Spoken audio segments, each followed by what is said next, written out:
Bonjour et bienvenue dans l'émission que l'on s'accorde pour une vie de plus en plus élégante. Aujourd'hui, nous parlerons tact, marque de déférence, impertinence, impact relationnel et rejet de la violence. Un spectre plutôt large dans le domaine du respect.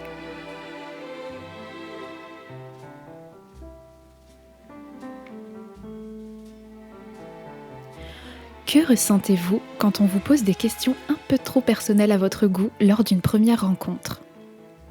Que ressentez-vous quand quelqu'un se permet de vous donner beaucoup de conseils sur votre situation alors que finalement vous ne lui avez rien demandé ?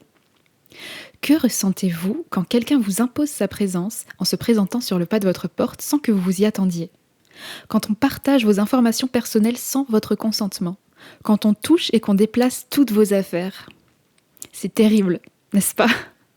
Et ce qui est pire encore, c'est quand on vous dit « Oh, ça va, t'es tatillon, tu es susceptible, etc. etc. » et que vous voulez absolument répondre « Mais très cher, va voir ailleurs si j'y suis en fait. » mais que vous ne pouvez pas répondre ça, bien entendu. Que ressentez-vous dans ces cas-là ? L'équation que j'aimerais poser aujourd'hui est la suivante. Comment optimiser son rapport à l'impertinence tout en devenant exactement et minutieusement pertinent nous-mêmes en prenant en compte les limites de la réelle violence et de la réelle agression ? Mes bons amis, peut-être ressortirez-vous de cette émission avec une corde supplémentaire à votre arc. C'est ce que j'espère de tout cœur en tout cas. C'est un sujet riche et ô combien intéressant que nous tenterons de couvrir aujourd'hui. Un des piliers fondamentaux de l'élégance, c'est le respect. Et pour parler du respect aujourd'hui, je vais passer par la porte du fameux moment opportun. Qu'est-ce qu'un moment opportun ? C'est une temporalité durant laquelle les circonstances sont particulièrement favorables pour faire ou dire quelque chose.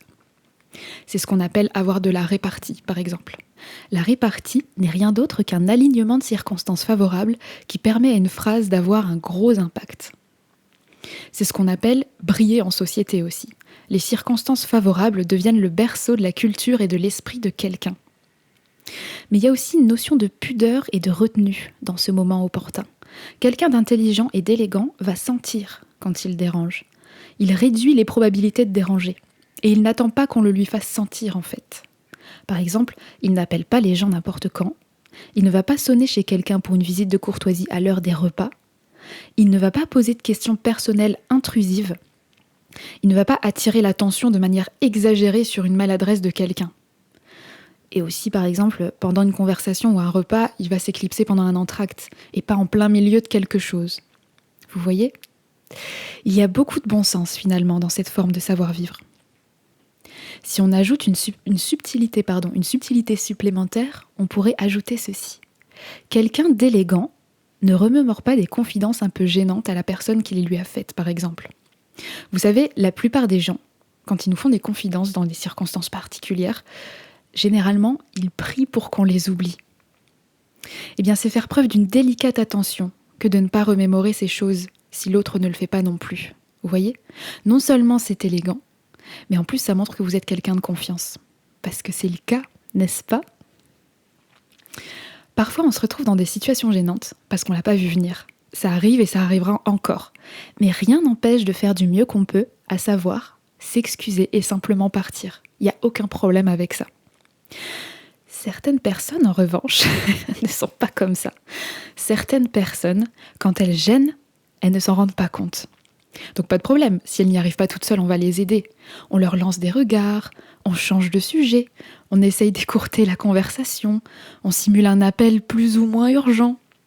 Mais non, elles restent là, elles ne voient rien. On leur envoie notre gros pied imaginaire dans le genou, mais rien n'y fait. Ça ne percute pas. Pour ces cas désespérés, il n'y a qu'une seule solution. Travailler notre patience. Parce que finalement, cette personne se fait du mal à elle-même, en fait. C'est pas terrible, mais c'est comme ça. Elle se fait passer pour quelqu'un d'un peu bête et d'envahissant. C'est dommage. On va pas trop tomber dans l'empathie, mais on peut reconnaître que pour cette fois, on peut éventuellement la soutenir un peu. Et si d'autres rencontres avec elle il y a, on peut se prémunir de cet envahissement en coupant court tout de suite, en fait, et en évitant la rencontre, par exemple. Maintenant, on va aller un peu plus loin dans la réflexion. au-delà du moment opportun, l'élégance promet le respect envers les autres sur 3 critères. Pour la personne elle-même, pour ses biens et pour son intimité. Pour la personne elle-même, nous en avons parlé dans le dernier épisode, tout est question de considération et de reconnaître sa place.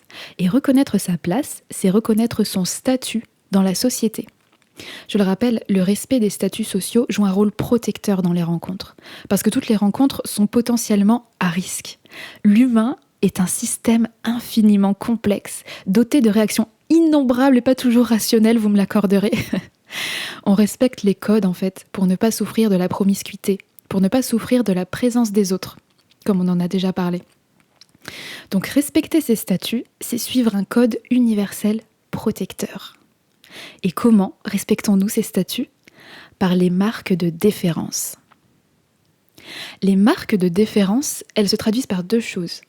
Par la façon dont on s'adresse à quelqu'un et par les marques de préséance, dont vous avez très certainement entendu parler, et si ce n'est pas le cas, ça arrive tous les jours. Ce sont des choses que l'on pratique au quotidien. Bon, c'est pas forcément que ça s'appelle des marques de préséance. La façon dont on s'adresse à quelqu'un passe par le salut, par les formules de politesse, que ce soit dans la correspondance ou dans les mails par exemple. Et cette façon de s'adresser aux autres, elle s'adapte au milieu dans lequel vous êtes. Vous ne vous adressez pas de la même manière à un notaire qu'à un docteur, qu'à un militaire, par exemple. C'est pas très compliqué, mais quand on a compris comment ça fonctionne, on peut être très à l'aise dans de nombreux milieux. Il faut juste être conscient du spectre, en fait, et de savoir piocher dedans durant le fameux moment opportun, du coup. Alors ensuite, il y a les marques de préséance. Alors les marques de préséance, ce sont par exemple le choix de la place des convives à une table. La meilleure place, c'est celle qui est à droite des hôtes, par exemple, et la moins importante au bout de la table. C'est pour ça qu'on y met généralement les enfants. Aussi, par exemple, quand 2 personnes marchent ensemble sur un trottoir, ce sera la personne au statut le moins élevé, alors on va dire le moins élevé, mais au statut le moins élevé qui marchera plus proche de la route. Par exemple, entre un homme et une femme, on considère que la femme a le statut le plus élevé. Dans les codes sociaux ici en Occident, c'est comme ça.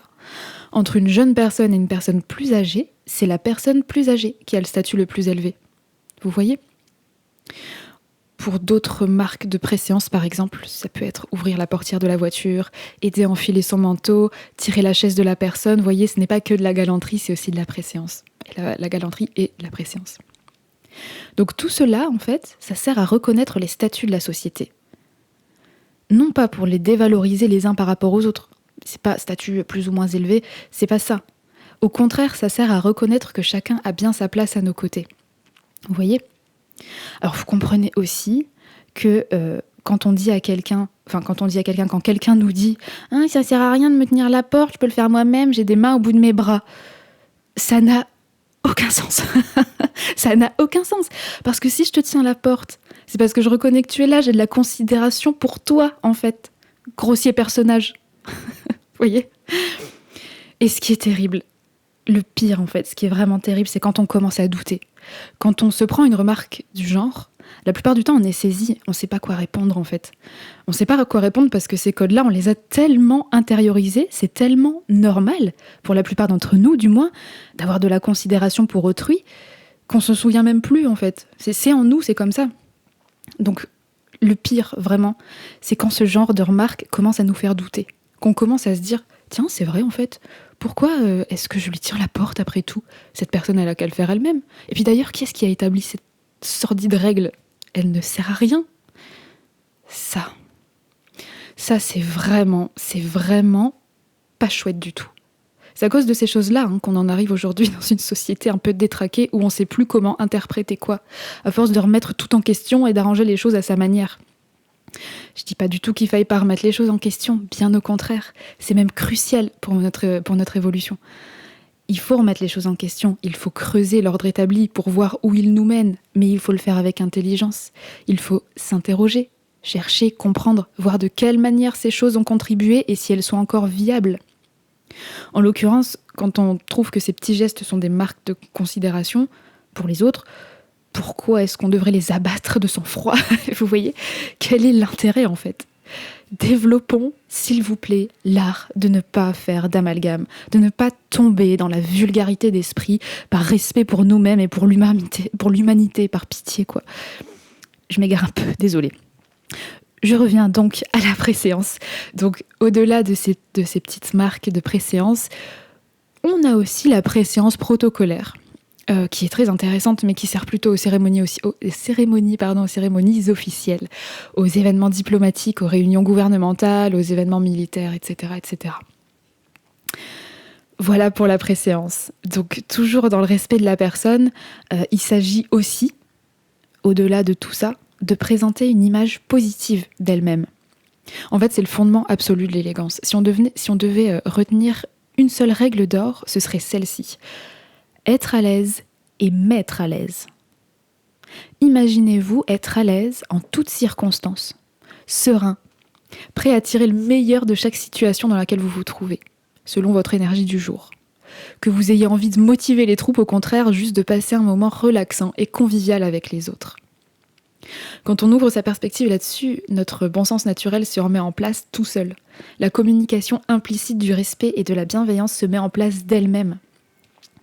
On manifeste de l'intérêt à l'autre personne, on lui manifeste de l'attention, on écoute celui qui nous parle, on le regarde, on rit à ses blagues même si elles sont un peu nulles, on n'est pas obligé de s'esclaffer, mais on manifeste de l'attention, une attention juste, on est présent, on lui présente les personnes avec lesquelles on converse, si elle ne les connaît pas par exemple, pour qu'elle puisse savoir comment se comporter. Il y a quoi d'autre par exemple, si votre conjoint par exemple ne se souvient jamais du prénom de la femme, de l'ami chez qui vous allez dîner, vous le lui rappelez gentiment avant de partir. Si vous savez que telle personne que vous affectionnez est un peu gaffeuse sur les bords, vous pouvez tout à fait et gentiment l'aider à se rappeler de ne pas faire cette boulette précise avant l'événement, par exemple. Si votre fils oublie l'anniversaire d'un membre proche, vous lui rappelez, enfin, vous voyez, tout ça c'est assez, c'est assez logique, c'est pas très logique pour tout le monde, mais ça se met en place tout seul normalement, c'est vraiment de la bienveillance en fait. Bien entendu, par rapport à ça, le comportement des autres, alors sauf des enfants jusqu'à un certain âge, n'est pas de notre responsabilité, évidemment. Vous voyez, il faut vraiment garder ça en tête. Beaucoup de gens se rendent malades en portant sur leurs épaules des responsabilités qui ne leur appartiennent pas, y compris le comportement des autres. Ici, nous parlons bien de présenter une image positive de l'entité qu'on forme ensemble. Vous comprenez ? On parle bien de nous réjouir que notre entourage présente une image agréable de lui-même, en fait, tout simplement.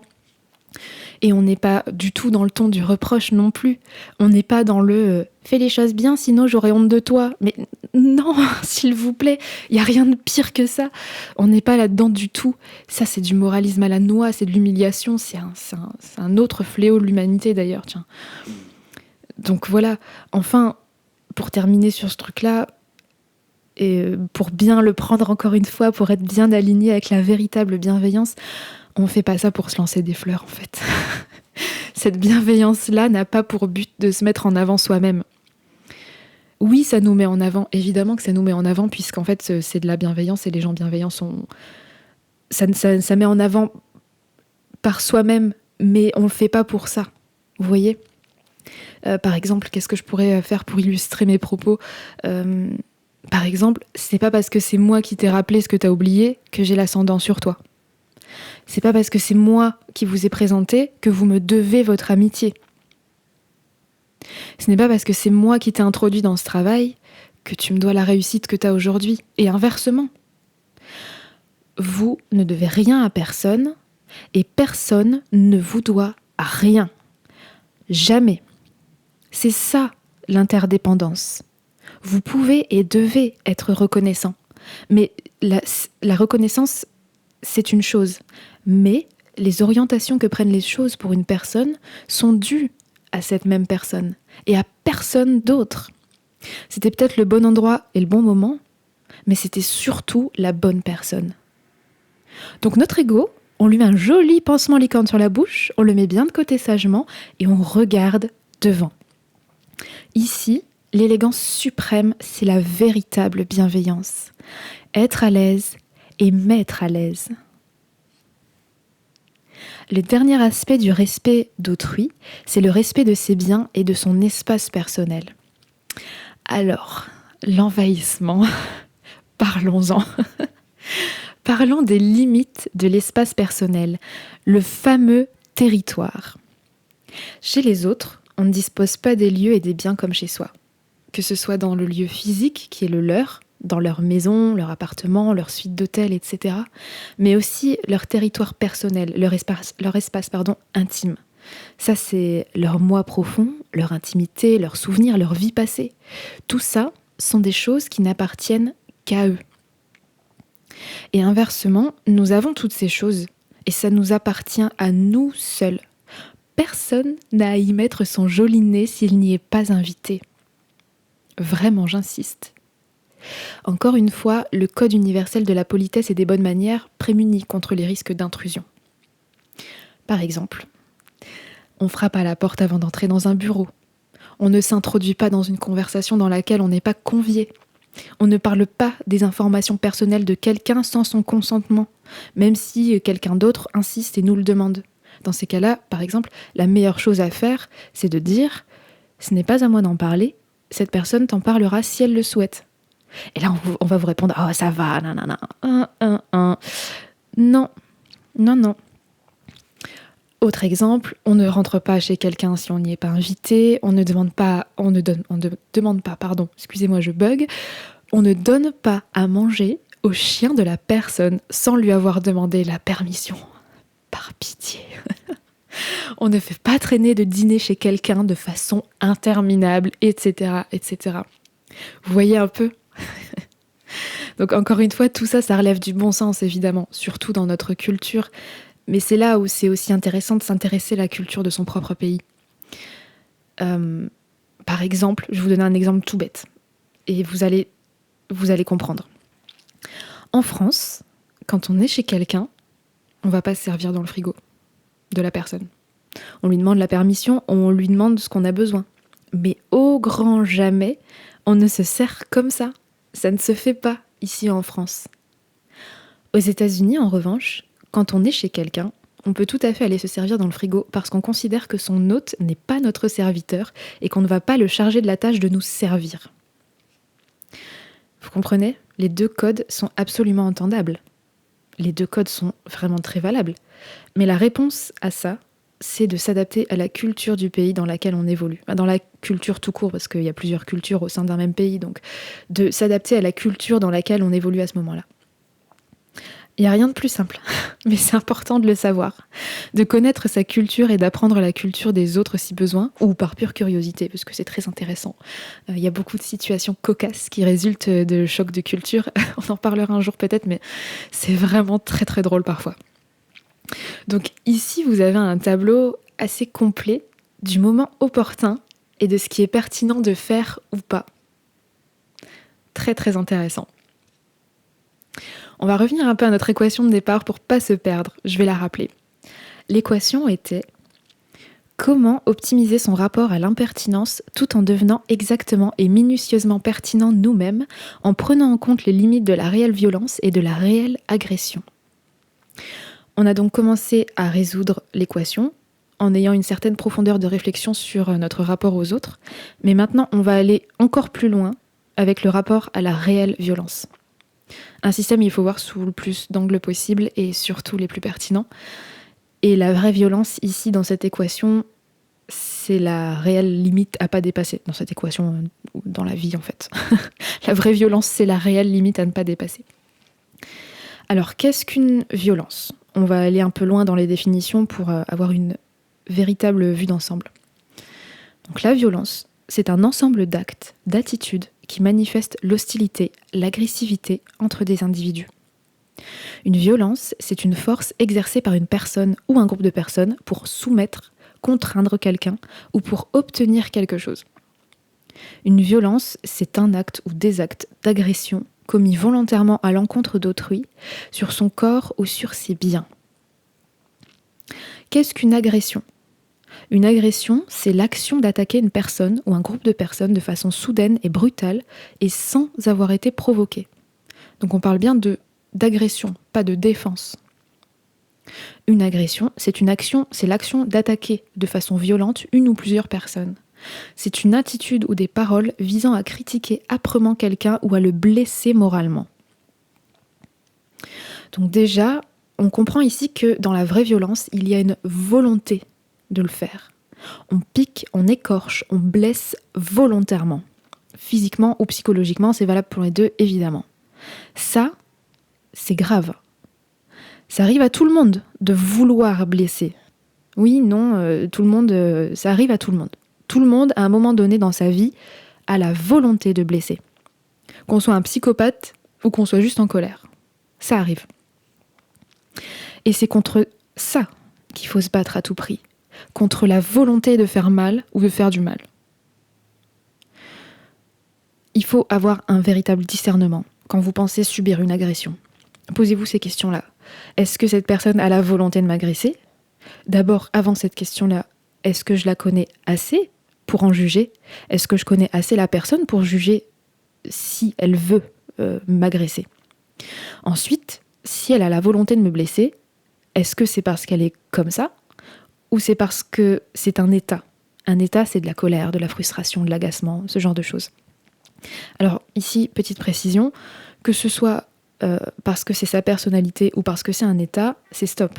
Il n'y a pas de différence là-dedans. On ne laisse pas passer ce genre de choses, jamais.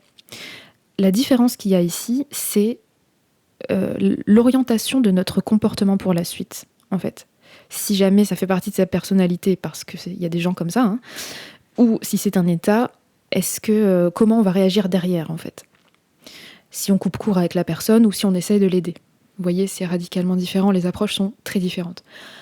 Par contre, quand cette personne n'a pas la volonté de blesser, on peut être un peu plus indulgent.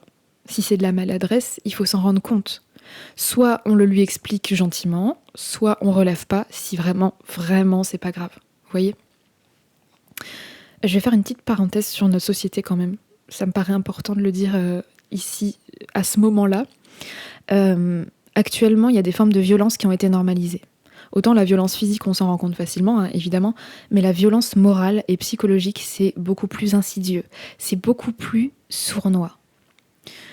Pour se défendre, il faut déjà reconnaître qu'il y a offense. Ce n'est pas si facile quand certains comportements sont banalisés et deviennent la norme, comme c'est le cas aujourd'hui, en fait. Sur ce truc-là, je sais que le docteur Christophe Massin a fait des travaux très intéressants sur ce sujet. Donc si jamais ça vous intéresse de vous renseigner dessus, je vous conseille les travaux du docteur Christophe Massin. Ils sont très très intéressants et il est psychiatre. Donc bref, il y a des pics, des sous-entendus, ce genre de choses.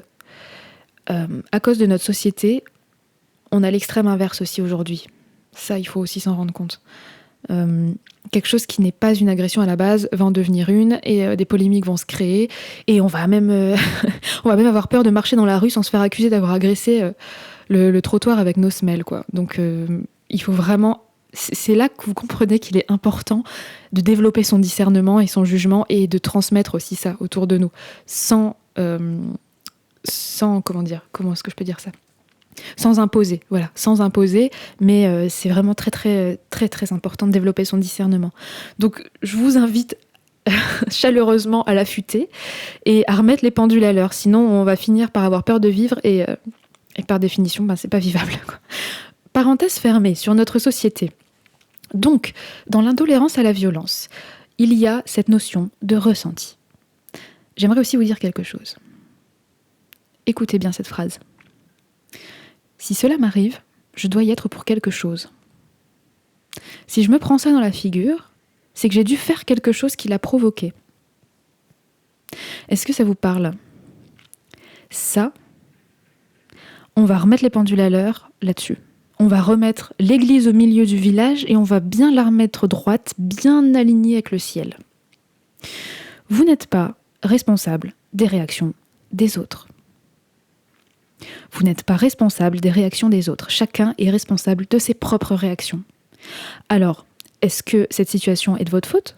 Oui, partiellement. Ah, je m'explique. Je vais vous fumer la contradiction, vous allez comprendre.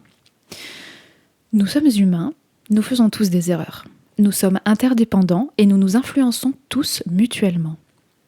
Qui dit que l'on s'influence tous mutuellement dit que nous avons tous une part de responsabilité. Il y a eu un concours de circonstances pour que cette situation arrive, mais si vous reconnaissez votre part de responsabilité, si vous avez la volonté de reviser, et que vous le faites, les réactions des autres à partir de là ne sont plus de votre ressort. Je vais illustrer mes propos. Vous réagissez mal à une situation, et cela pique votre conjoint. Il vous dit quelque chose, et je ne sais pas, dans votre tête, ça contrecarre un peu vos plans, et vous avez une réaction, et une réaction un peu mauvaise. Ça l'agace, et vous êtes au bord de la dispute. À ce moment précis, vous pouvez avoir du discernement, et vous vous reprenez. Vous admettez que vous avez mal agi, que vous avez manqué de bon sens. Vous expliquez pourquoi. Et vous vous efforcez d'avoir la bonne réaction pour que l'issue de la conversation soit bienveillante. À partir de là, vous avez pris vos responsabilités. C'est ça, prendre ses responsabilités. Vous avez admis l'erreur et vous avez revisé. Maintenant, si l'autre a le bon sens de se ressaisir aussi, tant mieux. Et c'est ça qu'on souhaite. C'est cela qu'on recherche. Sinon, ce n'est plus de votre responsabilité.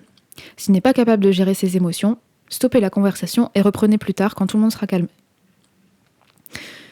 Sinon, ça sert à rien. Sinon, vous savez exactement de quoi je parle, j'imagine. Sinon, la pente est glissante et très dangereuse et après, on s'en sort plus. Donc, ça demande du sang-froid, ça demande du discernement. Tout le monde n'en est pas capable, mais ça se travaille. Ça vient pas du jour au lendemain. Il faut rester calme pour avoir l'esprit clair et être capable de revenir sur la réaction exacte qu'on a eue et surtout de déceler pourquoi on a eu cette réaction. Parce qu'une réaction par définition, c'est comme un réflexe. Ce n'est pas une action réfléchie. Vous comprenez ? Donc la clé est là. Elle est exactement là. Développer ses capacités d'analyse et apprendre à se connaître pour aller de l'avant et gérer ses émotions, évidemment. Vous saisissez ? On a tous le droit à l'erreur, la question n'est pas là. La question est de reconnaître et prendre ses responsabilités et uniquement ses responsabilités, de les assumer et de reviser le tir. La question, c'est que l'autre aussi doit prendre ses responsabilités. Est-ce que certaines situations sont de votre faute ? Oui, évidemment. Est-ce que ça fait quelqu'un de vous Est-ce que ça fait de vous quelqu'un de mauvais ? Bah non, bien sûr que non. Bien sûr que non, parce que vous avez le désir que les choses se passent bien et aillent dans le bon sens. Ça, c'est élégant. C'est ça l'élégance. C'est avoir envie que les choses se passent bien et aillent dans le bon sens et mettre sa force au service de ça. Soit dit en passant, c'est comme ça aussi qu'on voit chez les autres s'ils ont vraiment la volonté de bien faire les choses. Puisque sans cette volonté, vous comprenez qu'il est impossible d'avoir des échanges de haut niveau. Mais ça, c'est un autre sujet. Tout le monde ne veut pas faire les choses bien. Et ça, pour quelqu'un de bienveillant, pour quelqu'un qui a une base bienveillante, c'est quelque chose qu'on a du mal à comprendre. Mais quand on a compris, on voit la vie dans une autre couleur, je vous assure. Et à l'inverse de ça, même s'il y a des situations qui sont de votre faute, parce que c'est évident, à l'inverse, tout n'est pas de votre faute. Ok ? Parce que là, on apprend et on réapprend à assumer ses responsabilités, mais il faut les reconnaître. Tout n'est pas de votre faute. Parfois, l'autre aussi, il va avoir une réaction bizarre à ce que vous faites ou à ce que vous dites. Mais il se doit d'avoir le bon sens de reconnaître et de prendre ses responsabilités. Et vous, donc, s'il a vraiment pris ses responsabilités, vous prenez les vôtres aussi et vous faites pas la tête. Ok ? Alors, souvent aussi, les humains, ils ont tendance à remettre beaucoup plus de responsabilités sur les autres qu'il y a en réalité, en fait. C'est ça aussi, développer son discernement, comme je vous disais, c'est ne pas se laisser avoir par quelqu'un qui essaye de tout vous remettre dessus. Ça aussi, c'est un fléau dans l'humanité et c'est la base de n'importe quelle manipulation, etc., de n'importe quelle, c'est la base de n'importe quelle personne toxique. Vous remettre tout sur la figure. Donc c'est ça, et donc, inversement, ne pas accabler les autres sur des choses pour lesquelles ils ne sont pas responsables. C'est difficile, c'est difficile de reconnaître les responsabilités, c'est un gros travail, mais c'est un travail qui en vaut la peine, vraiment.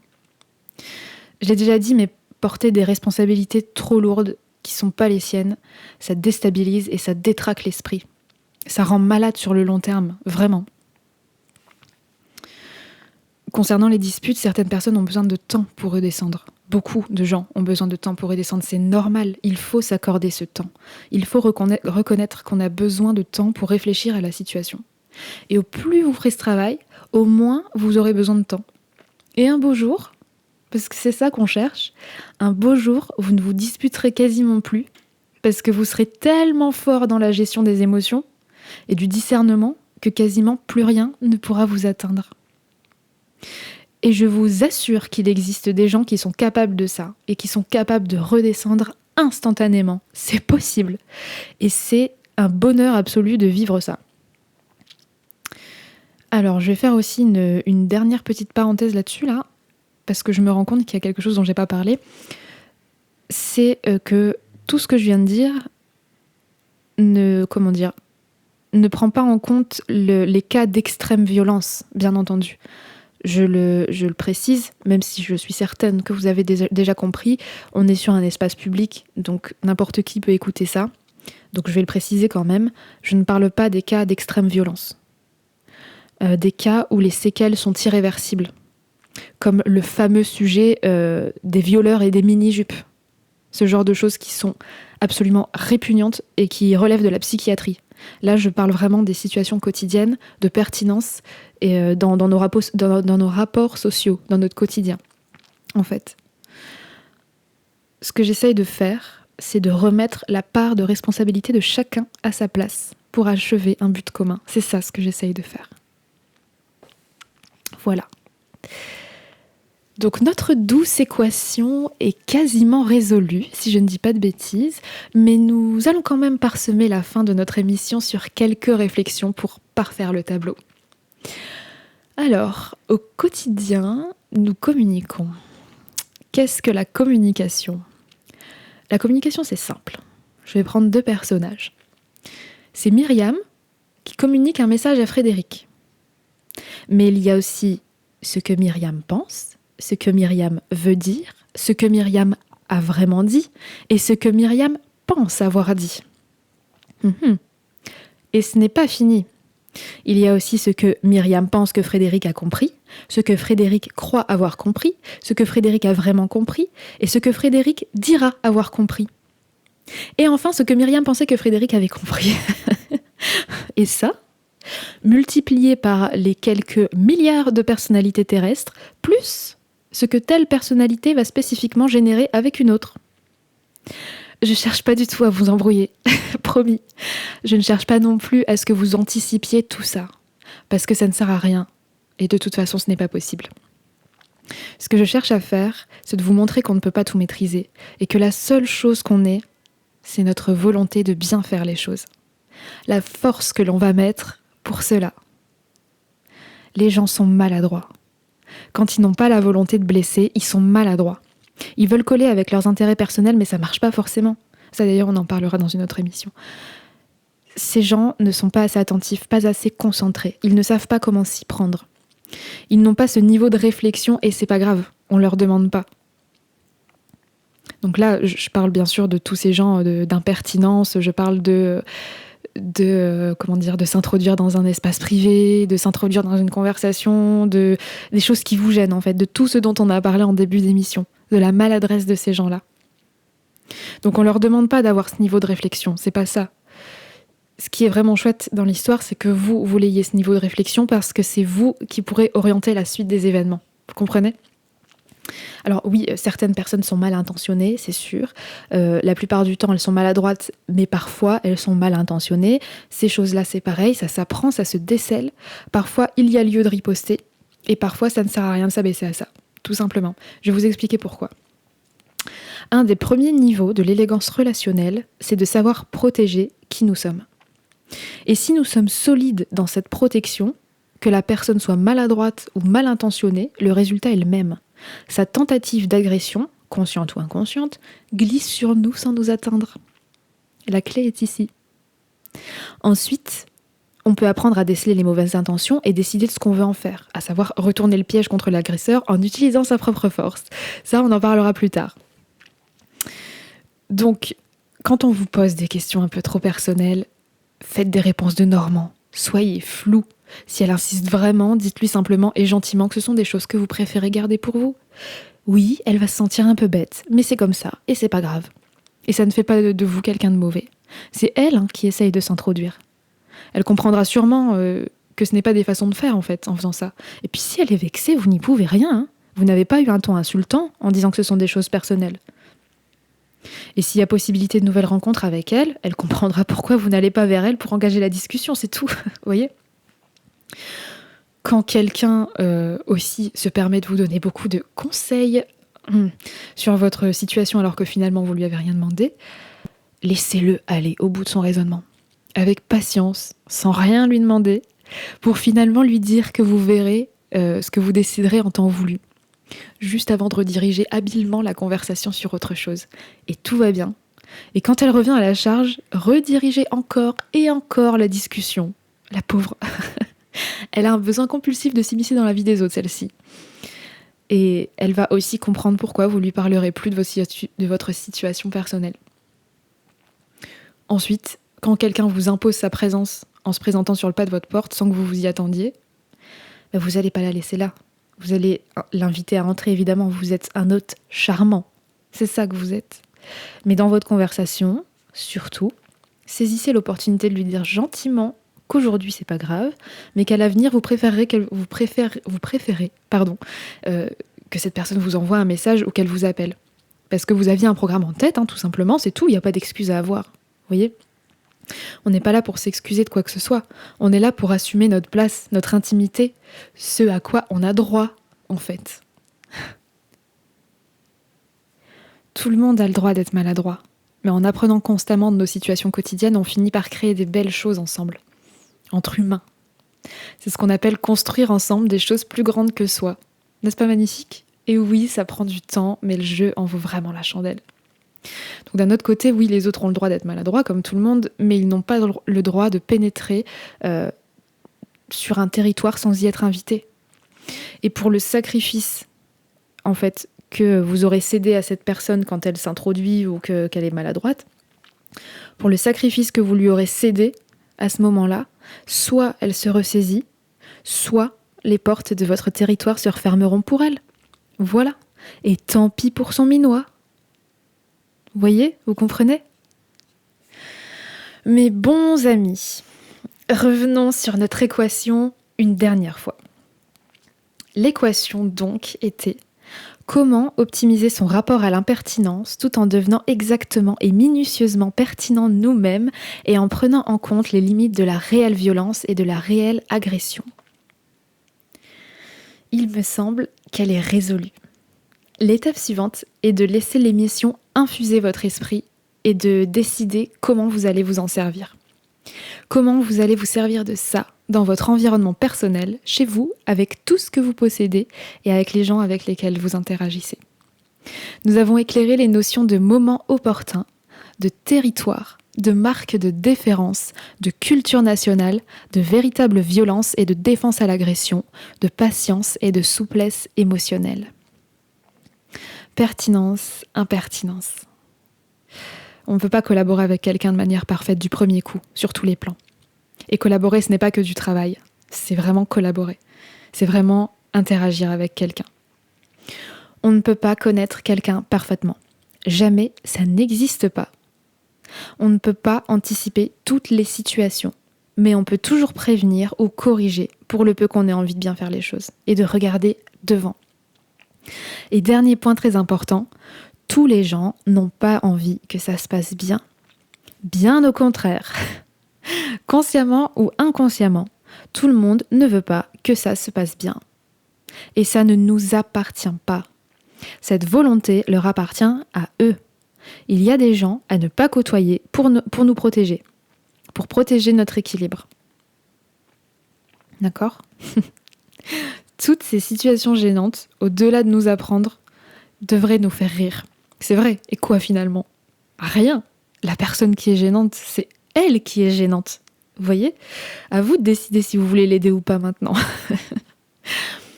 Et les deux choix sont parfaitement entendables. Parfois, on n'est pas capable d'aider les autres comme on voudrait, mais c'est comme ça et c'est pas grave. En fait, c'est comme ça. Donc aujourd'hui, nous avons changé notre rapport à l'impertinence et quand une personne nous fait une maladresse, qu'on la regarde dans les yeux et qu'auparavant on se disait « va mourir en fait », eh bien aujourd'hui, nous ne sommes plus agacés, mais nous rions intérieurement. Notre niveau de réflexion et d'analyse s'est élargi et approfondi en même temps. Et avoir ce niveau de discernement nous permet d'être beaucoup plus sereins face à cette situation. J'espère, en tout cas. Enfin, ce que je sais, c'est que si vous êtes arrivé jusqu'ici dans l'écoute de ce podcast, c'est que ceci a un sens pour vous. Comme ça en a pour moi. Parce que quelqu'un d'élégant est quelqu'un qui sait ce qu'il vaut, qui sait ce qu'il veut et qui a l'intention de mettre sa force au service de nobles intentions, pour lui-même et pour les autres, dans le but de se faire plaisir d'abord, mais aussi de laisser le monde meilleur qu'il l'a trouvé. Alors mes bons amis, soyons élégants, soyons respectueux, soyons conscients et intelligents. Je vous remercie chaleureusement pour votre écoute et vous retrouve la semaine prochaine pour une nouvelle émission. À bientôt!